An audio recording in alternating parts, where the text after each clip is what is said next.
how do you shift it in the civic, in the political sphere, in the sense that we're in an election year where you have that typical fight between people who talk about fairness, people who talk about growth. And the growth folks, particularly on the Republican side, said the way you get growth is you allow profits to congregate, you don't restrict business, you deregulate industry. That's how we have a future. That's right. And those economic ideas, the neoclassical economic idea and the trickle-down economics policy framework that people derive from that, turn out to be totally and completely wrong.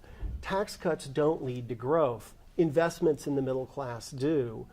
So growth in a technological capitalist economy is the consequence of a feedback loop between increasing amounts of innovation and increasing amounts of demand, which means that the more people you include more robustly as consumers, workers, entrepreneurs, inventors in the economy, the better it goes. And what that means is a thriving middle class is the source of growth in a technological capitalist economy, not an effect of it, not a consequence of it.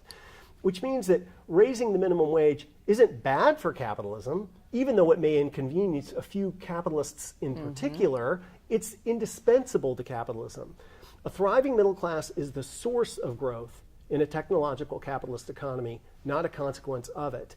And once you see it that way, now you realize that a lot of our policies are upside down, right? I mean, the most pernicious thing about trickle-down economics is not the belief that if the rich get richer, that will be good for the economy. The most pernicious thing is believing, as so many people do, that if the poor get richer, that will be bad for the economy, which is literally what the Republicans are claiming, that we should eliminate the minimum wage and somehow this will be good for everybody. It's like, it is, you know, the claim that if wages grow, employment will shrink is as idiotic as claiming that if plants grow, animals will shrink. I mean, it's ludicrous. Of course, that's not how the world works.